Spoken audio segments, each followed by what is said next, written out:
हमारे देश की सड़कें दुनिया की सबसे खतरनाक सड़कें हैं, क्या आप ये जानते हैं? हमारी सड़कों पर दुनिया के सबसे ज्यादा हादसे होते हैं। दुनिया के सबसे ज्यादा मौत जो होती हैं वो यहीं होती हैं। और यही नहीं, हमारी सड़कों पर उन लोगों की तादाद ज्यादा होती है जो घर बैठे ड्राइविंग लाइसेंस पा लेते हैं। 416 देशवासियों की मौत पर बहुत बड़ा खुलासा देखिए आज, और बजा दीजिए सोने वाले सिस्टम की घंटी।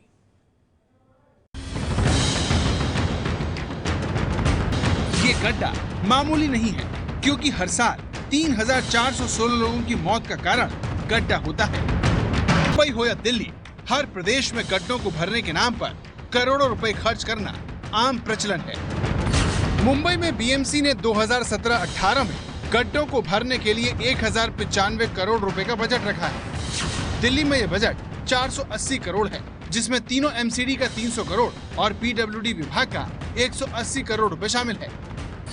इसी तरह लखनऊ में 2016-17 में गड्ढों को भरने के लिए 80 करोड़ रुपए का बजट तय किया गया। अब सवाल ये है कि इतना पैसा खर्च करने के बावजूद सड़कों के गड्ढे भरते क्यों नहीं? इस सवाल का जवाब हमने टाउन प्लानर से पूछा।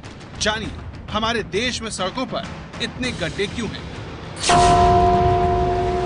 सड़कें डूबने का मेन कारण तो है ड्रेनेज तो बना हुआ है, लेकिन ड्रेनेज प्रॉपर नहीं है। गवर्नमेंट और म्यूनिसिपैलिटीज़ या सरकार का काम ड्रेन्स को बनाना है, लेकिन पब्लिक को भी उतना ही कंट्रीब्यूट करना है कि ड्रेनेज प्रॉपर हो। हमारे मुल्क में क्या है कि ड्रेन्स, जितनी भी ड्रेन्स चाहे कवर्ड हो या ओपन ड्रेन्स हो, आप देखेंगे हर जगह उसमें कूड़ा कचरा और पॉलीथीन भरा हुआ है। और जब पानी बरसता है तो पानी ड्रेन्स में बहने के बजाय ड्रेन चौक रहती है, वो सड़कों पे आ जाता है। बरसात में पानी, मैंने बताया कि ड्रेनेज चौक रहती हैं, सड़कों में पानी आ जाता है, को देर तक रुक जाता है। उससे होता है कि मैक्सफॉल्ट उखड़ने लगता है, तो वो पॉट होल्स बनना शुरू हो जाते हैं। थोड़ा सा भी अगर एक भी निकला उसमें दाना ग्रिट का, तो वो फैलना शुरू हो जाता है। तो सीमेंट कंक्रीट की रोड बननी चाहिए। ये कहानी साल 2015 की है, जब प्रीति अपनी मां के साथ स्कूटी से जा रही थी, लेकिन गड्ढे की वजह से प्रीति की मां गिरकर गंभीर रूप से घायल हो गई। बाद में उनकी मौत हो गई।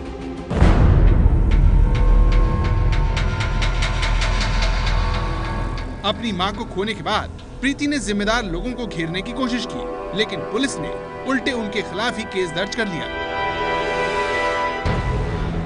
प्रीति का ये उदाहरण हमारे सिस्टम के काम करने के तरीके को बताता है, जहां वो गलती मानने के बजाय पीड़ित को ही कटघरे में खड़ा कर देता है। लेकिन बाकी देशों में ऐसा नहीं होता। चीन हो या फिर अमेरिका, वहाँ के सरकारी अमले के लिए जनता की मदद करना ही सबसे बड़ा मकसद होता है। इसके लिए जो भी करना पड़े वो करते हैं।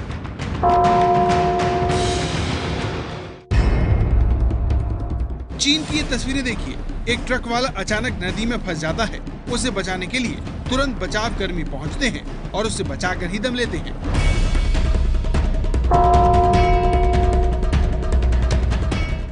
अमेरिका के एरिजोना में अचानक आई बाढ़ 10 लोगों को बहा ले गई। प्रशासन ने 9 लोगों के शवों को तो ढूंढ लिया, लेकिन एक शव नहीं मिला। ऐसे में स्पेशल टीम को बुलाया गया, जिसमें स्निफर डॉग भी था, ताकि अगर शव कहीं दबा हो तो उसे ढूंढा जा सके।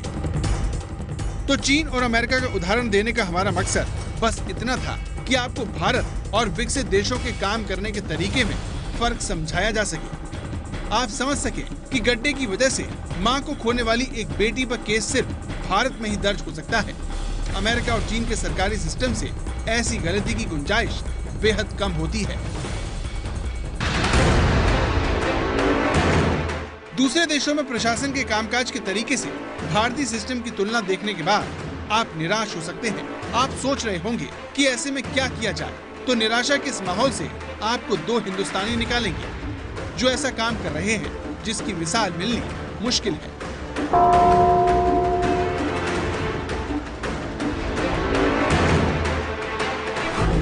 दादाराव बिल्होरे गड्ढे नहीं, अपने दिल में हुए सुराख को भर रहे हैं।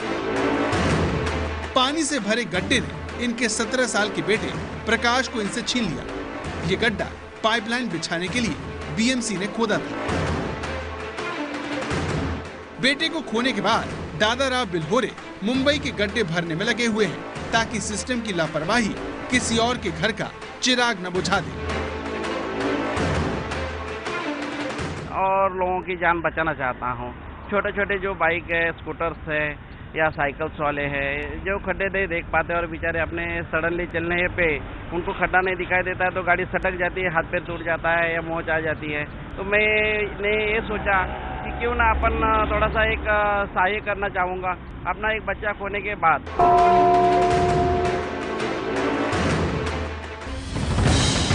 मुंबई के दादरा बिल्होरी की तरह हैदराबाद का ये मासूम सिस्टम के गड्ढों को भरने में लगा है। 12 साल का ये छोटा सा बच्चा रोज ऐसे ही पत्थर इकट्ठे करके गड्ढों में भरता है। బాయిలో ఒక పిల్లవాడు బోర్బాయిలో అయితే నాకు మస్తు బాధ అనిపిస్తే నాకు బాధ అనిపించి ఇంటి ముంగట ఒక గుంత ఉంది, ఆ గుంతలో ఒక ఫ్యామిలీ బండి పడ్డది. బండి పడగానే ఏం చేసినా నాకు మళ్ళీ టెన్షన్ అయిపోయింది. మాకు ఇంకా ఇట్లా చిన్నపిల్లలు పోతారు కదా రోడ్డు మీద, చిన్నపిల్లలు కూడా పడతారేమో అని. ये चेहरे इस बात का सबूत है कि अगर हमें सिस्टम के जानलेवा गड्ढों से खुद को बचाना है तो सबको आगे आना होगा। प्रशासन से सारी उम्मीदें लगाना बेमानी है।